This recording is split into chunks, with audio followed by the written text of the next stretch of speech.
오늘 이렇게 이 혼합 연구에 대한 방법론으로 이게 갑작스럽게 의뢰를 받았는데, 사실 좀, 이게 좀, 이게 흔쾌히 이렇게 예스 할 수 있을까? 예, 제가 이렇게 전문가일까라는 생각을 했었습니다. 그럼에도 불구하고 혼합 연구라는 것이 저의 연구에 있어서 상당히 긴 시간 동안 방법이지 않았을까라고 또 생각을 하게 되었고, 그래서 이 어떤 방법론의 어떤 전문적인 이런 이해는 제가 이렇게 부족하더라도 한 연구자로서 실제 이 연구 주제를 고민을 하면서 어떤 식으로 방법론적인 어떤 질문들을 이렇게 질문하고 대답을 했는지, 그것이 여러분들에게 조금이나마 또 이렇게 도움이 될 수 있지 않을까라는 제 생각에서 저의 이제 이 연구의 어떤 경험을 오늘 말씀드리고자 합니다. 저는 이제 사회학의 이제 배경에서 또 이렇게 굉장히 오랜 시간 동안 이렇게 고민하고 있는 주제가 있습니다. 예, 이제 인구라는 게 한쪽이고 또 다른 한쪽이 생애였어요. 근데 이제 이 인구와 생애를 연구를 한다 이러면은 많은 사람들이 이 두 주제가 연결될 수 있을까? 방법론적으로 굉장히 다르지 않을까? 인구하면은 굉장히 애그리게이트한 집합적인 특징 아니야? 숫자 아니야? 근데 생애라는 거는 정말 이게 어떤 삶의 어떤 질적인 측면을 지금 이야기하고 논의하는 거 아니야? 근데 그 주제가 어떻게 연결되지? 이런 질문을 하실 수도 있을 것 같아요. 근데 제가 이제 한 몇십 년 이제 연구를 하면서 이제 얻게 된 굉장히 중요한 깨달음 중에 하나는 이 인구 동태의 근간이 이 생명이다, 삶이다, 라는 겁니다. 사람들이 어떻게 살아가는가, 어떻게 생존하는가, 라는 그 질문에 답을 뺀 채 우리가 그 집합적인 인구 현상을 이해할 수 없다라는 겁니다. 인구 현상이라는 거는 뭐 집합적으로 보더라도 인구가 얼마만큼 증가하느냐? 근데 그 인구가 증가하는 그 기저에 작동하는 것은 얼마만큼 사람들이 태어나고 얼마만큼 사람들이 사망하고 또 이동을 하는가. 근데 이런 움직임 자체가 사회 안에서의 굉장히 복합적으로 얽혀 있는 이런 삶의 환경과 그 안에서의 대응이죠. 적응. 이 과정을 해석하지 않은 상태에서는 이해하기가 굉장히 어렵다라는 겁니다. 사전 질문에서도 이제 이런 질문이 있었어요. 인구 현상에서 굉장히 중요한 이제 주제가 뭐라고 생각하십니까? 라는 이제 질문도 있었어요. 오늘날 많은 사람들이 지금 또 이제 걱정하고 있는 주제는 저출산, 그죠? 저출생, 그리고 이제 굉장히 급속하게 이제 고령화되는 이런 현상일 겁니다. 근데 이러한 현상을 지금 설명하기 위해서 얼마나 많은 지금 이제 또 논의들이 지금 이루어지고 있습니까? 한편에는 경제적인 설명, 한편에는 삶의 의미에 대한 설명. 그러니까 인구 현상을 이해하기 위해서는 그 살아가는 이제 이 지금 질문에 대한 부분을 빠뜨리고서는 이제 할 수가 없다라는 것을 또 이제 우리가 거기서도 확인을 할 수가 있습니다. 그래서 생애 연구라는 것이 인구라는 굉장히 거시적이고 집합적인 이 어떤 현상을 이해하는데 굉장히 중요하다라는 겁니다. 이제 바로 이제 여기에서부터 이제 저의 연구의 어떤 고민 그리고 방법론적인 고민은 출발했다라고 해도 뭐 과언은 아닌 것 같아요. 어떻게 질적인 방법과 양적인 방법을 결합을 시킬 수 있을까라는 게 이제 저의 연구의 시작이자 지금까지 해왔던 이제 이런 과정입니다. 제가 사조방 수업도 이제 하고 있습니다. 사회조사 방법. 예, 이제 사회학과 학생들에게는 전공 필수인데요. 이 사회조사 방법에서 굉장히 중요한 이제 질문 중에 하나가 이 과학으로서의 탐구한다라는 것의 목적이 무엇이냐라는 것이죠. 그래서 이제 우리가 장구한 시간을 통해서 인간은 어떤 자연과 우주와 인간 관계에 대한 이 어떤 탐구, 지적인 호기심이 이제 컸고, 그러한 지적 호기심으로 이렇게 또 문명이 또 발전이 되어 오지 않았겠습니까? 그래서 이 참된 인식에 대한 어떤 추구라는 것은 우리 삶을 이제 이끌어가는 굉장히 커다란 에너지라고 생각이 듭니다. 그리고 많은 이제 현자, 선인들은 이 참된 인식의 방법에 대해서 많은 고민을 하고 우리에게 지혜를 주고 있어요. 그런데 이 참된 인식이 무엇인가? 그리고 가능한가에 대해서 오늘날 상당히 우리는 지금 방황을 하고 있습니다. 예, 실증주의적인 인식이 전제했던 그 인식의 어떤 그 원칙이 상당히 이제 무너지고 있고, 또 상대주의로 가는 경우에 정말 그러면은 우리가 지탱할 수 있는, 의지할 수 있는 이 참된 인식이라는 거는 존재하지 않는 것인가? 라는 또 이 어떤 인식의 이 지금 이 공백, 진공 상태에서의 어떤 이제 부대낌, 이 참 힘든 상황을 이제 또 어떻게 타개하느냐, 고민이 참 많이 있는 것 같습니다. 이제 이런 고민이, 제가 현상을 고민을 할 때도 이제 항상 이제 지금 질문을 하는 거입니다. 오늘은 이제 그 내용과 관련돼서, 그리고 저의 이제 연구의 어떤 궤적 속에서 이 참된 인식이라는 것이 어떤 방법론적, 과학이라는 테두리 안에서, 탐구의 실행 안에서 접근할 수 있을지에 대한 또 이게 부분적인 이런 어떤 답을 이제 또 이렇게 드렸으면 하는 생각에서 화두로서 이제 던졌습니다. 오늘 말씀드릴 내용은 크게 이제 두 가지입니다. 왜 혼융합적 방법이 중요할까라는 것이고, 두 번째는 저의 이제 개인적인 어떤 연구 주제 안에서 어떻게 혼융합적인 연구를 실행했는가. 앞서서 병 교수님께서 말씀하셨던 이 융합적인 방법의 어떤 카테고리에 저의 연구가 해당이 되는지 한번 또 여쭤보고 싶습니다. 사회 현상을 이해하고 연구를 하는데 왜 혼융합적 방법이 중요하냐라는 거는 사회 현상 자체가 이런 복합성을 갖고 있기 때문이다라는 겁니다. 우리 이제 근대 사회학의 어떤 이제 그 태동으로부터, 그리고 굉장히 많은 갈래의 어떤 사회학적인 이론이 이제 지금 분화되고 발전되어 왔는데, 그러한 어떤 과정 자체가 우리가 지금 주목하고 해결하고자 하고 있는 이 사회 현상 자체가 갖고 있는 복합적인 특징 때문이라는 것이죠. 18세기, 19세기에 이제 이 생존했던 이제 유명한 이제 사회학의 아버지라고 하시는 분, 꽁트의 이제 이 체계 안에서 이제 사회학은 실증 철학의 정점으로서 이제 인식을 이제 주장을 했습니다. 당시 17세기, 18세기, 19세기를 통해서 이 서구에서는 자연과학에 엄청난 이제 혁명적인 발전이 있어 왔죠. 경험적인 관찰이 굉장히 중요시 여겨졌고, 모든 현상에 대한 어떤 선입견, 그리고 어떤 신학적인 어떤 세계관을 도전을 하면서 개인들이 실질적으로 객관적으로 관찰하는 것만을 이제 믿어라라는 이제 이런 인식론적인 이제 패러다임 안에서 실증주의적인 인식, 실증주의적인 방법이 매우 중요한 이제 이 그 자연과학의 이제 이 기초로서 이제 지금 강조가 되었던 것입니다. 이 관점은 물리학, 생물학, 화학 모든 분야에서 이제 지금 발전을 해왔던 것이죠.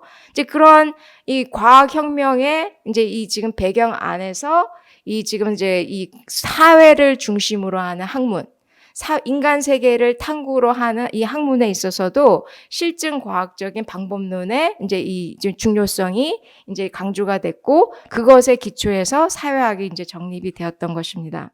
예, 주이캠 또한 이제 이 사회, 아직까지 이제 지금 이제 이 거의 이제 200년, 이란 어떤 시간의 텀을 이제 지나서 오늘날까지도 이 사회 현상을, 이게, 사회 현상을 어 지금 이제 설명을 하는데 매우 중요한 이제 이론적인 논거로서 이제 지금 또 이렇게 참고하는 이제 학자입니다. 그가 논거한 종교의 어떤 이제 사회적인 이제 이런 어떤 기반, 그리고 어떤 자살의 어떤 사회적인 어떤 원인. 그래서 이제 단순히 어떤 경험적인 어떤 관찰에 근거한 것뿐만이 아니라 그런 경험적인 현상 기저에 어떤 경우에는 관찰되지 않고 어떤 경우에는 상징적으로 존재하고 인간 개개인들의 행위에 영향을 미치는 그 힘을 사회로 이제 접근을 했던 것입니다. 그래서 이제 사회라는 굉장히 구조적이고 또 집합적이고 상당히 외재한 이제 이런 어떤 특징을 이제 분석하기 위해서는 사회 현상을 물러서 바라봐라, 객관적으로 바라봐라는 것이 딜겜의 이제 이 사회관이기도 하죠. 그래서 이제 인간 현상의 굉장히 중요한 부분, 본질적인 부분이 바로 이제 이 사회라고 이야기를 하고 있었습니다. 이제 듀리캠 실증주의, 이제 또 뚜껑테 실증주의 철학이, 이제 강조하는 이제 사회성은 굉장히 객관적인, 이제 이런 관찰로서, 이렇게 파악이 되는 이런 이제 지금 이런 현상이라고 한다면, 사회 현상의 또 다른 측면들, 또 그것으로 설명되지 않는 측면들에 대한 많은 또 이제 이론적인 상상과 어떤 이제 이 방법론적인 탐구가 또한 이제 제안이 되었습니다. 이제 실증주의적인 이런 관점과 상당히 이제 또 이게 이제 이게 구별되는 이제 이런 차원에서 사회성이 무엇이냐라고 했을 때 의미를 이제 강조를 했죠. 그래서 이제 베버 현상학적 상징적 상호작용에서는 모든 행위, 관계 그리고 사회 안에는 어떤 목적 지향적인 이제 이런 이제 의미가 이제 지금 작용을 하고 있고, 이제 이러한 의미가를 해석하는 것이 이 사회 현상을 이해하는데 매우 중요하다라는 이제 이 입장을 이제 가집니다.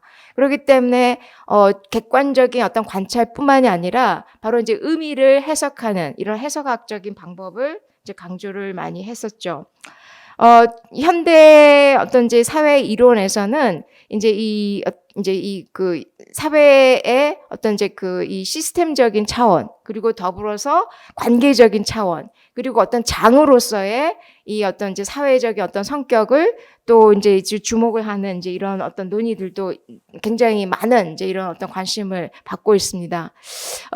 그런 이제 사회 자체가 굉장히 정형화된, 그리고 굉장히 움직이지 않는 어떤 구조라기보다는 어떤 구성적인 이제 행위와 행위자의 어떤 상당한 어떤 능동성과 행위성을 포함하는 이런 어떤 구성적인 특징을 이제 강조를 하고, 또 장으로서 이 장의 어떤 변칙적이고 창발적이고 이 지금 이 우연성이 항상 작동할 수 있는 그런 장으로서 사회라는 것을, 사회적인 현상을 파악을 해야 된다라는 그런 논의가 방법론적인 측면에서도 상당히 실증주의적인 접근과는 또 다른 어떤 인사이트를 이제 제공을 합니다.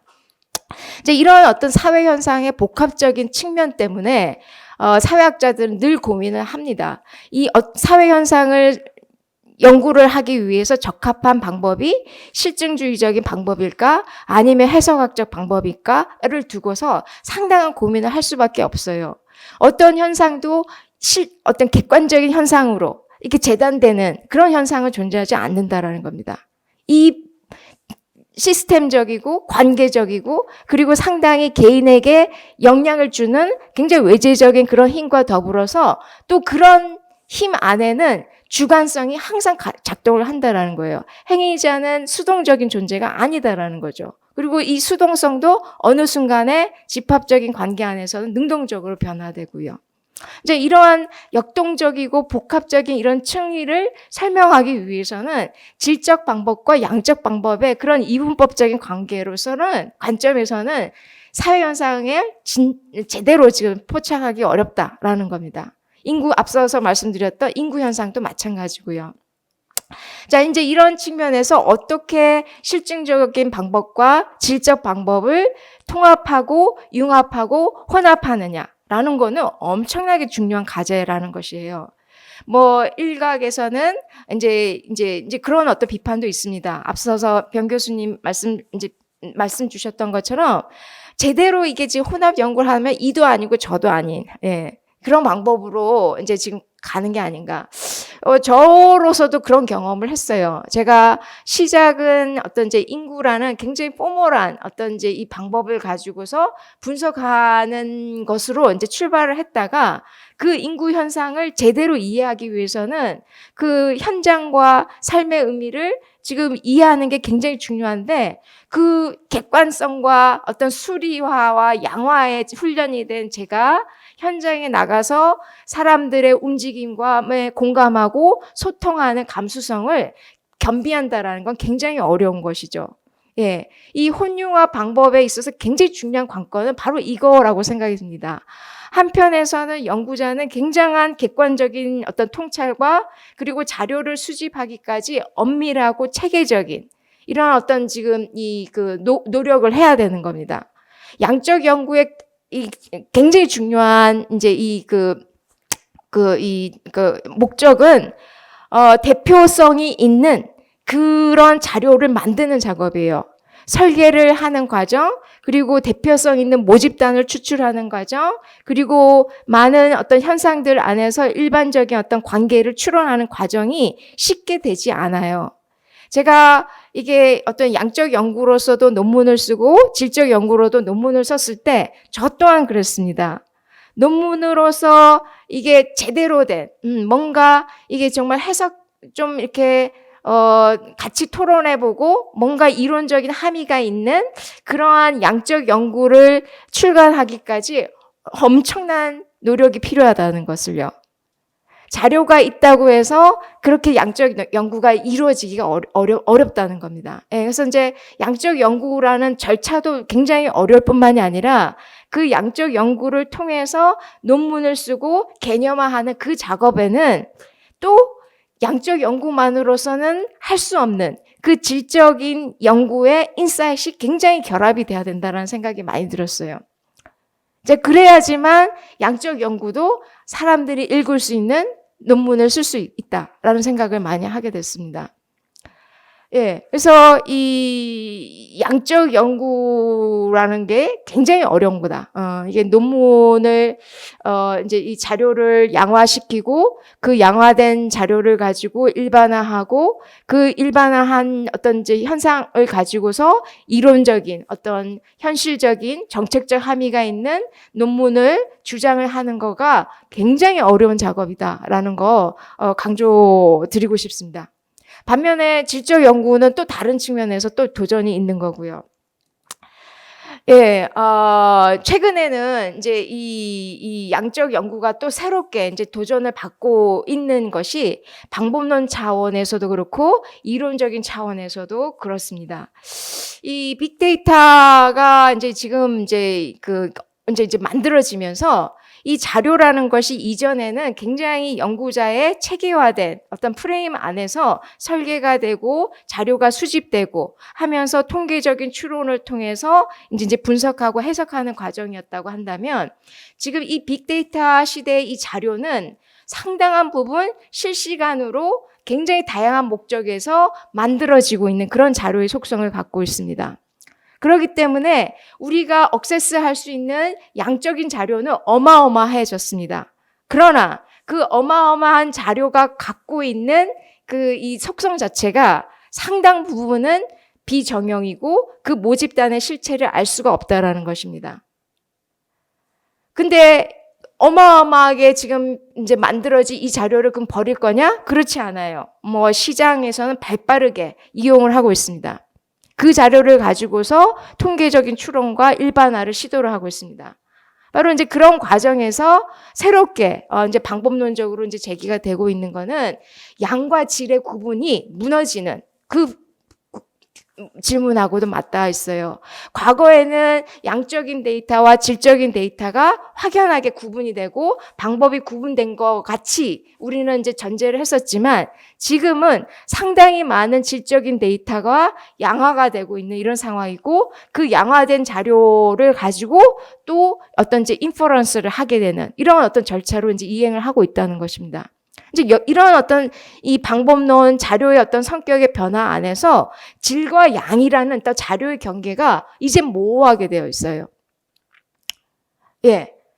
자, 이제는 정말 혼용이 필요한 이제 이런 어떤 상황으로 이제 가게 되고 있습니다. 예. 혼합적인 어떤 방법을 사용하지 않을 수가 없는 이제 그런 상황으로 지금 가고 있어요. 자, 이제 이런 상황에서 이제 연구자들은 한편으로는 이제 이 어떤 대규모의 어떤 자료를 이렇게 이제 이 조립하는 처리하는 이런 능력도 굉장히 중요한데 또 그것에 작동하고 있는 상당한 어떤 도전들을 또 이제 지금 해결하고 또 주의를 해야 되는 이제 이런 문제를 갖고 있다라는 것이죠. 그래서 이제 이 실증적인 어떤 이제 어떤 관찰과 어떤 이론화와 어떤 이제 통계적인 추론의 어떤 방법과 더불어서, 지금 이제 점점 이게 혼융합이 되는 이런 상황 안에서는 이런 자료가 어떻게 만들어졌는지, 이러한 자료 안에 지금 작동하고 있는 또 굉장히 복잡한 사회적인 맥락성을 민감하게 지금 통찰하는 그러한 어떤 능력도 연구자에 있어서 굉장히 중요한 윤리적인 그리고 연구의 어떤 능력으로서 강조가 되고 있다라는 것을 또 강조드리고 싶습니다. 예. 실증주의 철학과 과학과 방법론이 이제 이 발전하던 이런 어떤 과정을 보자면 이 인간을 중심으로 하는 어떤 과학과 자연을 중심으로 하는 과학 자체가 이렇게 분리된 것처럼 우리는 이제 생각을 했어요. 그런데 이제 그 시대를 이제 우리는 지금 넘어서고 있습니다. 물리 세계, 인간 세계, 자연 세계의 어떤 경계가 시간이 벌써 다 됐네. 5분. 경계가 다시 이제 혼합되고 이제 융합되는 그 경계로 지금 우리는 가고 있다라는 것입니다.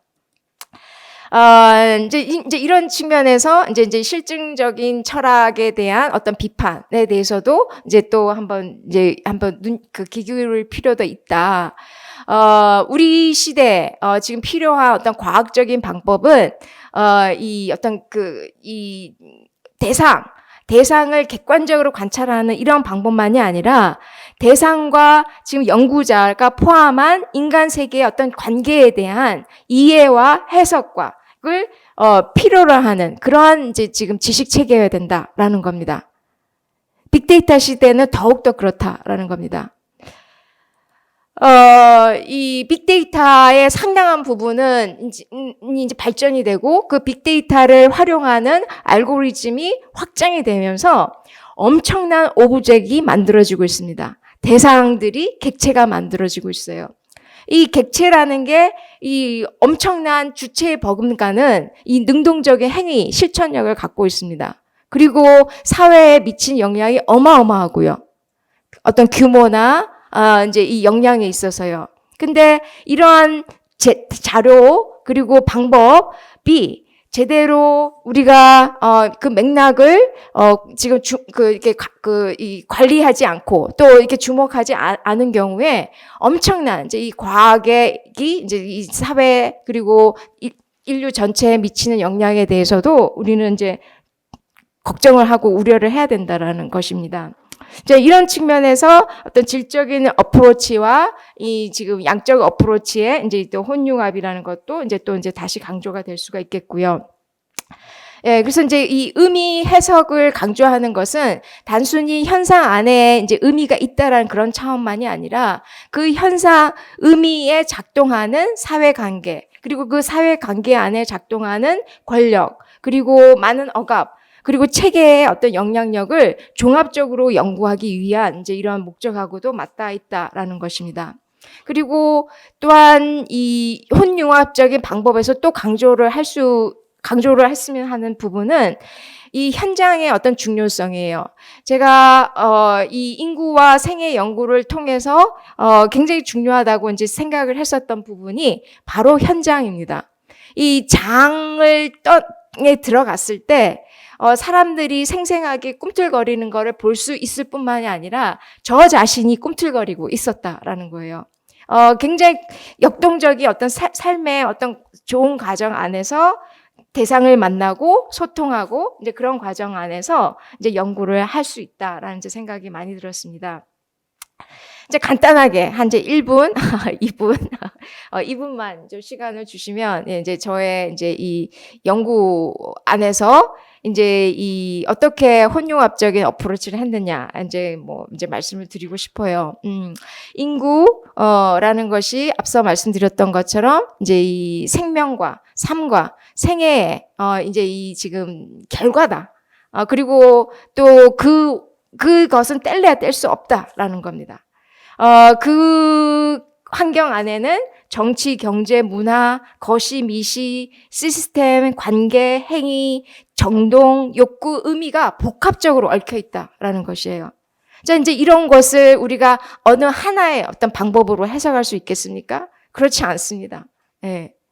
그래서 이제 저의 이제 지금까지 연구도 이제 이런 어떤 관점에서 양적 연구, 질적 연구를 혼합해서 이제 이루어 왔다라고 이제 말씀드리고 싶고, 또 그런 과정은 이렇게 또 돌이켜 보면 상당히 이렇게 체계화된 어떤 준비를 통해서 이제 연구를 해왔던 것 같습니다. 행위와 구조는 이게 이분법적으로 대척적인 관계가 있는 게 아니다라는 겁니다. 복잡한 얽힘 속에서 둘 사이의 어떤 관계를 이해를 해야 된다라는 것이에요. 자, 생애라는 이 연구가 갖고 있는 의미에는 어떤 구조적인 차원, 환경적인 차원과 행위자의 굉장히 능동적이고, 이제 이런 부분이 이제 작동하고 그 안에는 불가피하게 갈등적이고 모순적이고, 창발적인 그런 측면이 포함하고 있다라는 것이에요. 불평등에 대한 어떤 관심, 빈곤에 대한 관심. 왜 사람들은 그런 어떤 불평등의 어떤 구조에서 벗어나기 어려운 것인가? 고통에서 벗어나기 어려운 것인가? 이제 이런 질문을 답을 하기 위해서 이제 연구를 수행을 할 때도 이 구조와 행위 사이에 복잡한 얽힘이라는 것이 또 이제 지금 굉장히 중요한 이제 이런 그 연구의 주제로서 이제 다가왔습니다. 그래서 더불어서 이제 강조를 드리고 싶은 것은 여러분들께서 연구를 하는 그 주제는 현장 속에서 움직이는 그런 현상이다. 그리고 그 현장을 질적인 그리고 양적인 어프로치로 어떻게 잘 디자인하고 또 이제 프로세스 안에서 과정 안에서 이제 결합을 시키느냐가 굉장히 중요한 이제 연구의 이제 도전이 아닌가라는 이제 생각이 듭니다. 마지막으로 이제 혼융합적인 연구가 왜 중요한가라는, 그리고 이제 저의 연구의 경험에서 이제 지금 도달한 어떤 지점은 바로 혼융합적인 연구는 패러다임을 넘는다라는 겁니다. 패러다임을 넘는 방법이다라는 생각이 들어요. 이 앞서서 제가 말씀드렸던 것처럼 우리가 지금 연구하려고 하는 그 현상 자체가 갖고 있는 이 복합성을 지금 설명하기 위해서는 우리는 불가피하게 패러다임을 지금 설 수밖에 없다라는 생각이 많이 듭니다. 이 아주 작은 어떤 현상으로부터 출발을 했던 그 질문 자체가 어떤 구조에 대한 질문, 그리고 시스템과 패러다임에 대한 어떤 질문으로 이어지고 있고, 그 패러다임을 넘어서는 어떤 상상과 또 질문으로 이제 이어지는 그러한 어떤 것이 가능할 수 있었던 것은 융봉합적인 방법이 주었던 굉장히 중요한 인사이트 때문이 아닐까라는 생각을 합니다. 그래서 이제 다양한 시도로, 다양한 접근으로 여러분들이 그것을 이제 그 시도를 할 수 있다라는 이제 생각이 들어요. 그래서 어떤 그냥 어떤 원칙, 어떤 매뉴얼보다는 강한 어떤 문제 의식, 그래서 출발해서 현장을 으로 이제 달려가고, 그리고 그 안에서 지금 알을 추구하는, 그리고 소통하면서 여러 가지 어떤 본인이 갖고 있는 그런 어떤 질문들을 이제 엮어 나가면서 조금 더 좀 더 만족스러운 어떤 답을 구할 수 있지 않을까라는 제 생각이 듭니다. 제 발표는 여기서 마치도록 하겠습니다.